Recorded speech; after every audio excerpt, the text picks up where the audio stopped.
नमस्कार, आप देख रहे हैं वीके न्यूज। मैं हूं दिवाकर विक्रम सिंह। वो पाकिस्तान जिसके पास खाने को पैसे नहीं, उधार लेकर के 24 करोड़ के आवाम के 2 जून की रोटी की व्यवस्था कर रहा है। वो पाकिस्तान जिसे एक बार अगर कुछ खैरात में दिया जाता है या कोई लोन दिया जाता है तो तमाम ऐसी शर्तें ला दी जाती हैं जो किसी भी स्वाभिमानी देश के नागरिक को कतई अच्छा नहीं लगता। फिर भी पाकिस्तान कश्मीर का बेसुरा राग अलापता ही रहता है। वो पाकिस्तान जिसके पास अपने एयरलाइंस में भराने के लिए, अपने एयरलाइंस को उड़ाने के लिए तेल नहीं है, फ्यूल नहीं है, वो पाकिस्तान कश्मीर का राग अलापता है। तो इसे आप बेसुरा नहीं कहेंगे तो और क्या कहेंगे। वो पाकिस्तान जो भारत के सपोलों को छिपाने के लिए अपने देश के इंटरनेट सेवाओं को बंद करने की कोशिश करता है, जनता में त्राहिमाम स्थिति को पैदा कर देता है, वो पाकिस्तान अगर कश्मीर का बेसुरा राग अलापे तो इसे आप क्या कहेंगे। बहरहाल आप इसे कहिए कि वो बेसुरा राग अलापना पाकिस्तान के उन हुक्मरानों की मजबूरी है जो आईएसआई और सेना के इशारे पर काम करते हैं। और सेना और आईएसआई के वो लोग जो ऐसा कराते हैं उनकी दुकान ही बंद हो जाए अगर कश्मीर का बेसुरा राग ना अलापा जाए। बहरहाल ये 2 वीडियोस आप बहुत गौर से देखिए क्योंकि प्रत्यक्ष को प्रमाण की जरूरत नहीं होती। दाऊद इब्राहिम को लेकर के परेशान पाकिस्तान एक बार फिर कश्मीर का बेसुरा राग अलाप रहा है। कोई नेता ऐसा वैसा बयान नहीं दे रहा। ये पाकिस्तान के कार्यवाहक प्रधानमंत्री अनवारुल हक काकर हैं। कश्मीर पर ये क्या बोल रहे हैं ये सुनिए। पाकिस्तान इसमें कोई नीम दिलाना किस्म का रिस्पांस नहीं देगा। हम फोर फ्रंट पे इस जंग में लड़ेंगे। ये वकालत हमारी अपनी ज़मीन की है। हम अपनी ज़मीन की वकालत कर रहे हैं, हम अपने लोगों की वकालत कर रहे हैं। मकबूजा कश्मीर में जो रिहायशी हैं हम उनको पोटेंशियल पाकिस्तानी सिटीज़न समझते हैं। हम समझते हैं कि ये मुस्तकबिल के पाकिस्तानी शहरी हैं।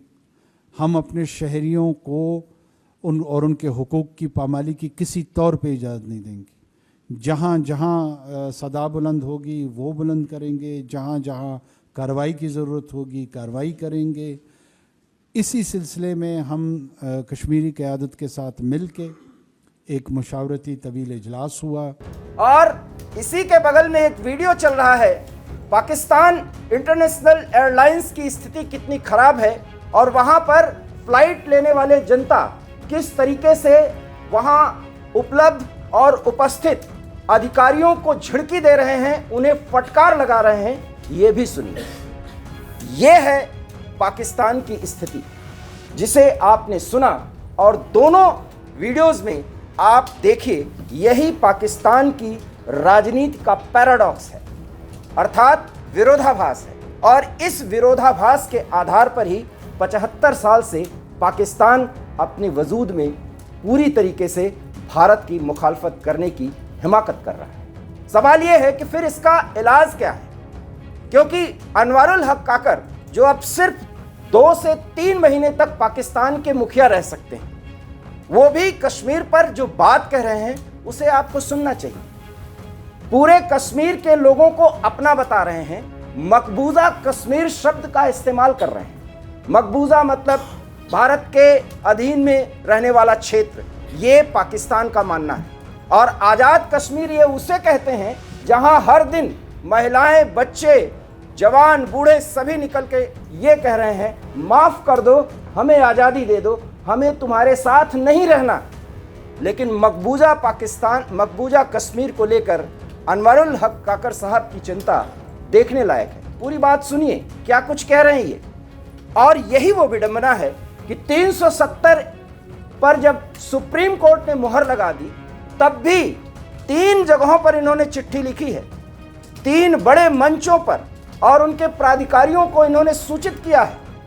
पाकिस्तान के विदेश मंत्रालय की सक्रियता सिर्फ इस बात पर है कि भारत की सुप्रीम कोर्ट ने 370 पर जो फैसला दिया है वो है ही नहीं सही, ये वो साबित कर रहे हैं। और जिसके तर्क कितने कुतर्की हैं ये हमने आपको पहले ही बता दिया। सवाल ये है कि फिर पाकिस्तान ये सब कुछ क्यों कर रहा है। दूसरी तरफ हमने कहा कि यही पाकिस्तान की राजनीति का विरोधाभास है। दूसरी तरफ पाकिस्तान में चुनाव होने वाला है, चुनाव में विजयी कौन होगा इसके बारे में वीके न्यूज़ आपको पहले ही बता चुका है कि कैसे PMLN गुट के अर्थात नवाज शरीफ जो सर्वे सर्वा नेता हैं उनको इस चुनाव में जिताया जाएगा। इमरान खान की पार्टी एक जलसा करने की कोशिश कर रही थी, पूरे देश में इंटरनेट सेवा बंद कर दी गई, दाऊद के बारे में खबरें उड़ा दी गई। ये उनकी मजबूरी है और इस मजबूरी के बावजूद भी अनवरुल हक काकर साहब जिस अंदाज में कश्मीर पर बयान दे रहे हैं उसे सुनना चाहिए। सवाल यह है कि मकबूजा कश्मीर के लोग अगर इनके नागरिक हैं तो 75 साल से मकबूजा कश्मीर के लोगों के लिए इस पाकिस्तान ने किया क्या? ये सवाल क्या लोग नहीं पूछते? तो आप गलत हैं। यही आज़ाद पाकिस्तान जिसको पाकिस्तान, आज़ाद कश्मीर जिसे पाकिस्तान कहता है कि ये क्षेत्र आज़ाद है, वहाँ पर शासन करके वहाँ के लोगों के जितने भी संसाधन हैं कैसे उसका दोहन किया जा रहा है, ये कश्मीरियों से सुनिए जो फिलहाल हमारे साथ नहीं है लेकिन हमारे हिस्सा हैं।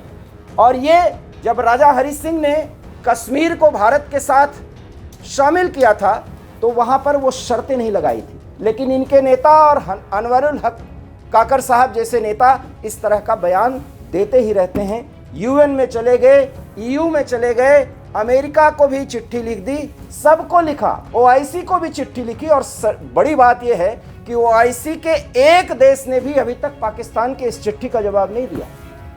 तो सवाल यह है कि फिर अनवरुल हक काकर साहब ये बयान क्यों दे रहे हैं कि वो अंतिम समय तक लड़ाई लड़ेंगे? तो इस लड़ाई को लड़ने का जो कारण वो बता रहे हैं वो भी समझना चाहिए।